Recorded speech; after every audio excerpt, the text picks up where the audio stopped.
Hi everybody, welcome back to another video. My name is Charlotte and I can't believe August has left us. It's insane. It's literally insane. This year has gone by so fast. And I don't know where the time went. Where did the time go, eh? Where did it? Where did you go, my lovely? Sorry. Yeah, so I read 8 books in August, which I'm actually very proud of because one of them was thick. And that's the one we're actually going to start with. It was this. That ass. I did read it on my Kindle. I did not hold this because reading this in bed, I would break my nose. But yeah, it is the seventh book in the Zodiac Academy series. It is called Heartless Sky. I've kind of lost the plot a little bit when it comes to Zodiac Academy. Just a brief overview of what this series is about, just in case, you forgot or you don't know. It is about Darcy and Tori. They have grown up in the mortal realm. They figure out when they are like 18 and a few months, 18-ish, that they are actually Fae. So they get moved to the Fae realm, and when they're there, they're like, oh yeah, you're not only just Fae, you're princesses. Which, to be fair, has been everybody's dream as a child, right? That somebody's just going to show up and be like, oh yeah, you're magical in some way, shape or form. And you're like, I knew it my entire life. It didn't happen to me though, so I guess I'm just normal. Anywho, when they come to this Fae realm, they have to go to Zodiac Academy, and to be able to claim their throne, they have to graduate from Zodiac Academy. I don't know why the monarchy has to go to school. Well, I do understand that you need to control your elements, but still, it's weird that's what they're like, no. You have to go, you have to graduate, it's your education is very important. There are also 5 boys there that are not excited to see the girls because they thought the girls were dead and they were gonna graduate and share the throne amongst the 5 of them. And that's kind of what you follow. You follow some heartbreak, some love story. You get to see them try and tell people that they don't want the crown, or they do want the crown, or they don't want the crown. They also fight with the current monarch. It's a whole. I enjoyed the first 5 books so much. I enjoyed it super much. Then I had a little break because I needed a little break from the universe, and then I read the 6th book. I wasn't completely drawn in, but it ended in a way that made me want to keep on reading this series. And then this one just completely lost the plot again for me. I don't know. I felt like, how a lot of people say they're like, oh, it feels like Wattpad writing to start out with. I agree. I felt like it was very simple, but not necessarily in a bad way. And I was intrigued by the story, and I was intrigued about where it was going and how they were going to build everything up and do everything. So I was very intrigued. I was very excited about the series. For the longest time, this was a god tier series for me, but it kind of started losing the plot around book 6 for me, sadly. This one lost me completely. I have 2.5 technically, because you have 8, 8.5 and 9 left in the series, and I am not even completely sure that I'm going to finish the series. That's where my head at is with this book. I gave it 3 stars, as you can see, because I did have fun. I just think this is there's way too much information that I do not need. There's way too much in between. So if the books were I've said it a million times before, I'm one of the people that I don't necessarily need all the in-betweens. I don't necessarily need all of that. I feel like you can build a story and tell a story and make people love the characters without having 1,000 pages that feels unnecessary. And when I say 1,000 pages, I mean 1,000 pages within the entire series. And you have to remember the series is 9 books. And the last 4 of them are around 1,000 plus pages or something like that. So it's I don't know.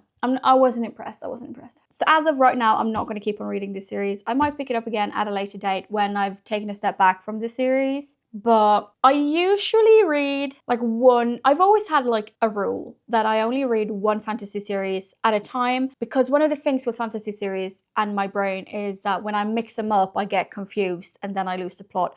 And I'm not having fun anymore. It doesn't have anything to do with the book. It has to do with how my brain works, if that makes sense. Probably not, because it's my brain.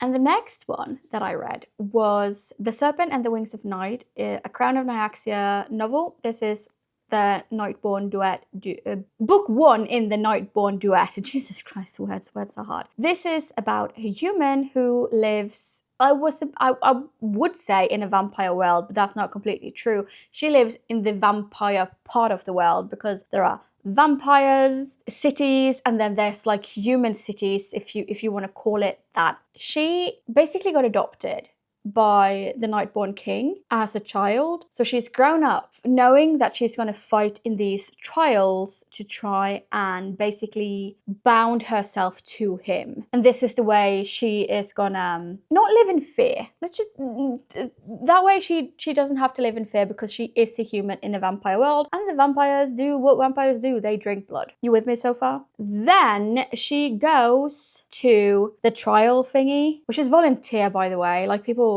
volunteer when you go, if you win the entire trial or tournament, obstacle course, whatever you want to call it, you win one wish from the god of Nyaxia. I think it's Nyaxia. I think that's what's her name. It's been a while since I read it. Anywho, to win, you know, you either have to kill off the other people or the other people have to kind of kill off themselves. And you have to remember most of them are vampires. In this competition, she meets Rain. He's a vampire. We're just gonna leave it at that. I had so much fun reading it, like so much fun reading it. I loved this book. I gave it a 4.5. One of the reasons I didn't rate it higher is because I feel like I don't really trust my judgment in fantasy books right now, because I'm just getting kind of used to the way they are written and the way the stories are told. So I felt like it was a great book, but it didn't give me a 5-star feeling like, let's say, the DC Star series does. And I don't know at this point in time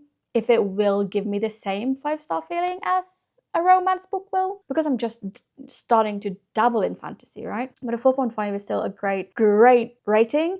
And I actually recommended it to a friend while I was reading it. She's going to borrow this book when I see her, well, maybe tomorrow. She's going to borrow it because she also wants to read it. Because if you do like fantasy and you do like romantasy, but you don't really enjoy the spice, I would recommend it.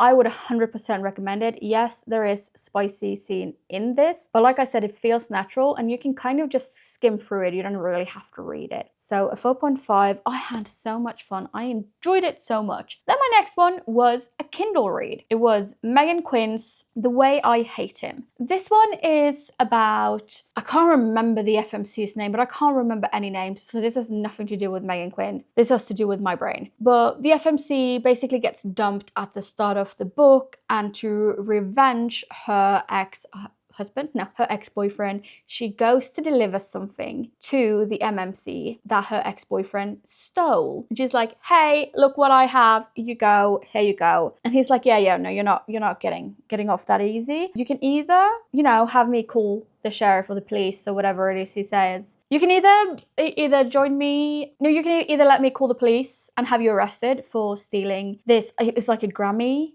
because he's an artiste. He's a singer. Or you can work for me and help me sort out all of my fan mail. And she's like, so I have the option between going to jail and seeing your stupid face every day? Gee, how exciting. This book had fantastic banter. I did actually really like the FMC and the MMC. I enjoyed the way they were communicating. I especially loved how, even though he is like this big artist and everybody knows who he is, he comes back to Ormond Bay, which is where this story unfolds, to kind of take care of his grandma, who is the best character in the entire book. She is fantastic. I adore her. So he comes back to take care of his grandma and all of that stuff. He seems very down to earth, and the way they find each other, it's a cute story. But like with every Meghan Quinn book, it feels a little superficial, even though there's heavy themes in this book, so there are still touchy subjects, and I read it in a day, I think. It still wasn't like, the best romance books. Like, it's not up there. So I gave it a 3.5 for that reason. It's still a great book. I still recommend it if you enjoy Meghan Quinn's writing, or you enjoy like easy breezy. The FMC has a mouth on her. So, I mean, if you don't like that, you wouldn't like it. But if you like an FMC that speaks her mind and says things the way she feels like it, and like they use a little bit profound language, her and her best friend, I would say, then that's definitely for you. But if not, you know, it's completely fine. I give it a 3.5. I had fun. Point is that I have fun. Then I couldn't wait any longer. Usually I take a little break in my series. I had to know what happened in the Nightborn duet. I had to know, because the ending of book 1, I mean, I did kind of see it coming. I did kind of understand where it was going, but his best friend, I didn't really see where her story was going. Something happens in book 1 where I was like, oh, do they mean this? Do they mean that? I had it completely wrong. But you do get to see them more in this one, and you do get to learn more about their story. She's the FMC in the next book, so it makes sense. But you got to see the FMC and the MMC go through hard times, trying to figure out what they were going to do after everything went down in book 1, trying to rebuild trust and all of that stuff. And I loved it. This one, like every other book I read, I feel. Also, for my liking, was just, I don't know, a little bit too long. I was kind of, I don't know, I think the ending, I wasn't really that excited about the ending, even though the ending, so I gave it 4 stars, which is still great. It's still great, but I still enjoyed book number 1 more than book number 2, but it's still a great read. And the same is for this one. I think, if I remember correctly, there's 2 spicy scenes, and they both feel very natural. They both are kind of like, if you were going to die tomorrow, what will you do type of moments. Like, you know, it feels natural. It didn't feel like they were just skipping dinner to go bang in the room next door, which is, it feels like they often do in romance books. But this one, it felt very natural as well when the spicy scenes happened. So I had fun. I really did enjoy it. 4 stars. I did enjoy the first one way more. Well, not way more, but more. And when I was done with all of my fantasy for the month, I had a discussion with someone at work, well, like a customer at work, about the Dreamland Billionaire series and how I read the first one, but I had a hard time picking up the second one because of the premise of the book. And that is Terms and Conditions by Lauren Asher. Like I said, second book in the Dreamland Billionaire series. I ended up giving this 3 stars. I did have fun reading it. If you do not know what it is about, Dreamland is basically Disney. You can just call it, like Dreamland, you can say is Disney. I have to sneeze. You can basically say, yeah, Dreamland, Disney, you got that, right? Right? Okay. Declan wants to become CEO, but to become CEO, it says in his grandfather's will that he has to marry someone and have a child, because he wants the business world to see that Declan isn't just all stern and grumpy and I'm a man type of dude. He wants to see that he is also a businessman. So his assistant arranges him to basically marry somebody he doesn't know. In the contract, she's like gonna get 100 million whatever to get married and have 1 child with him. And she's also going to keep the child. Like, he's like, I'm done. You good? You good? Yes? Okay, good. I'll talk to you never. Of course, he scares her off. So he ends up marrying his assistant, which is Iris, and that is the FMC's point of view that you get. So you do get it, Declan's point of view, and you do also get Iris's point of view. I had a lot of fun reading this. Some of the one-liners in this, I kept on highlighting on my Kindle. It was super fun. It was. Do not get me wrong. It was super fun. But I still felt like there was missing depth to the characters. I felt like I got to know, even though you got to know about her struggles and his struggles and the way that he picked up on her struggles, but never really said anything, but he kind of tried to help in his own little weird way. It still felt a little superficial, and it still felt like, I don't know, it still felt a little bit weird. I don't know how it is in the United States. I have no freaking idea. But where I live, you are not allowed to terminate someone because of a disability. And in this one, it's dyslexia. And I love seeing some good dyslexic rep because I am dyslexic myself. But it just feels like she's doing so much work to not have the world see that she is dyslexic instead of embracing the fact that she works twice as hard as everybody else. Because you do. When you're dyslexic, at least in some aspects of it, you do work way harder than everybody else. And at least in Norway, you do also, you are allowed to get help. So it felt a little bit weird. It felt a little bit weird that this was a consistent theme that I felt, I don't know, maybe it was just me. And maybe it's because of the way, like I said, it works in Norway versus how it works somewhere else. Because maybe where you're from, being dyslexic and people figuring that out is reason enough for them to terminate you because somebody has to proofread what you write or whatever. I gave it 3 stars. I had fun. I had a fun time, but it was the banter and the one-liners that kept it fun. It wasn't necessarily the story in itself. And I feel like those two combined makes a great story. So this is just a good story, in my humble opinion. I do have the 3rd book as well, which is Final Offer. It's Second Chance, and I am dreading reading it because I'm not a big second chance lover, in books at least. This is also age gap, but the age gap, it's mentioned like 2 times. You don't really feel it on the story. You don't really feel it on the story in any way, shape, or form. It's not even part of the banter that he's old and she's young. So if it didn't tell me like once or twice, I wouldn't even think twice about it. It wouldn't be a big deal. While I was on the age gap train, yeah, I decided to read older. Guess what he is? He's 34 when he meets her. She lies and says that she's 21. She is 17. She also is best friends with his daughter, that she doesn't know that it's her best friend's dad at that point. It makes sense because he kind of just moved into town and he's not together with the mom, and the best friend lives with the mom. The best friend is also kind of new to town, so it does make sense that he doesn't know, like, oh, this is my daughter's best friend. This has a lot of heavy themes.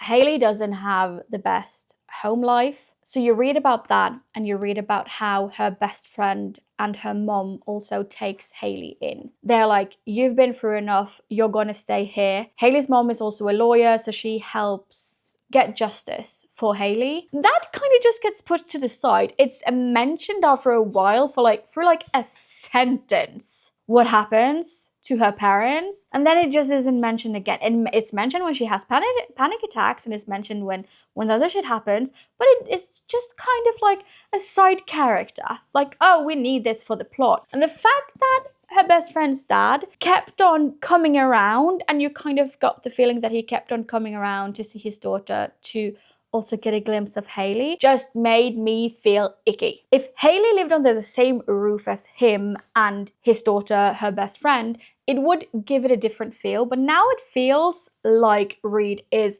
literally pursuing it and kind of toying with the idea of banging someone who's barely legal. I do think by the time they finally hook up, she is legal because it does have time jumps, but still, it was just iffy. I didn't like it. I didn't enjoy it.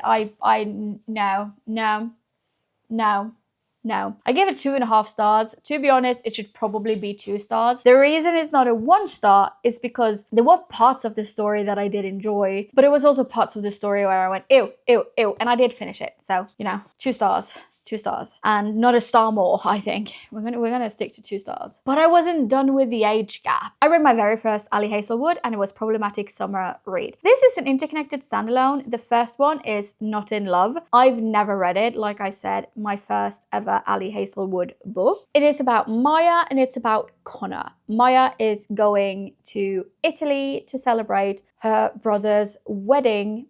Her brother and his wife are the FMC and the MMC from the first book. I didn't feel like I was missing any context. I felt like I got the information I needed for this story, and I had so much fun. I loved this story. The way they banter, the way Connor takes care of her, the way Connor shows that he cares. It's absurd, but it's cute. It's sweet. I enjoyed it. And the fact that she keeps on referencing him being old, and she's like, oh yeah, you're old.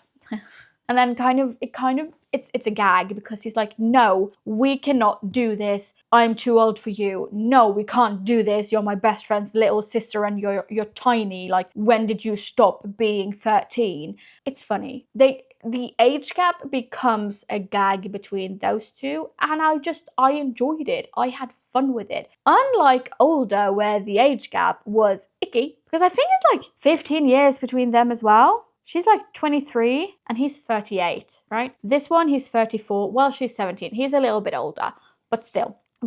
It's written in such a funny, goofy, haha way. I had so much fun reading it. I ended up giving it a 4.5 stars. My first Ali Hazelwood book. And why have I been sleeping on Ali? Well, I know why I've been sleeping on Ali Hazelwood. It's Steve Penn's fault. But I enjoyed it. I enjoyed it so much. It was also my August TBR, and someone very nice commented that they enjoyed The Love Hypothesis more. No, that's not true. I have Love Hypothesis on my September TBR, and somebody commented that they enjoyed that book more than this one. It makes me very excited to read it, and they've read every single Ali Hazelwood book. So I am taking their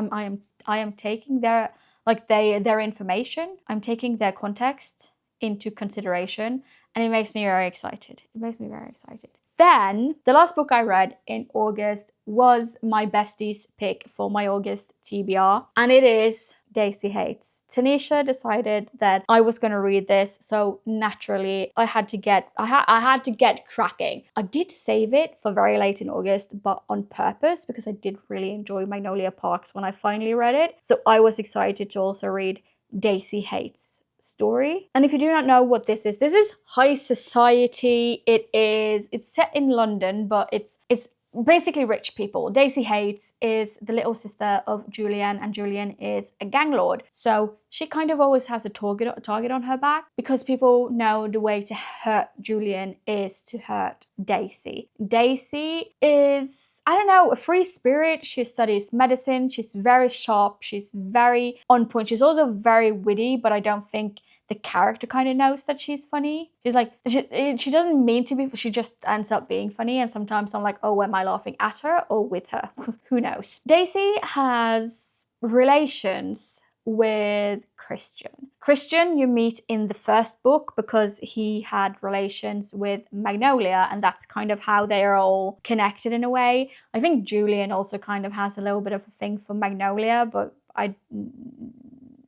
we'll see as it unfolds. So it follows kind of two friend groups that are a little bit interconnected in the depth of London, and one of them is a fashionista. Magnolia is a fashionista and loves that part of it. And Daisy, the biggest thing she wants is just to be normal. She wants to be normal. So when Christian takes her on their first date, he literally takes her to IKEA, which is like the most normal thing you can do. It's normal. And yes, some people will go, oh my God, spoiler. No, it's not. You know that's where it's going. So shut up, okay? Just shut up. I'm not telling you how it ends. I'm just telling you they went to IKEA. Yeah, I had fun reading it. I did enjoy it. I gave it a 4.25. The reason I didn't rate it higher was because, I don't know, I felt like it was setting up their story a little bit more. Even though I am excited to read more about where this is going and how this is going to end, because the way Daisy's story ended, you know something's going to happen in the next book. But I am a little bit afraid of keeping on reading the series, because there's 3 books on Magnolia Parks, and then there's supposed to be 3 books on Daisy Hates, but the final book hasn't come out yet. It's complete, like it's a 6-book series. So you have Magnolia, Daisy, Magnolia, Daisy, Magnolia, and then you're missing the last Daisy. So I am a little bit,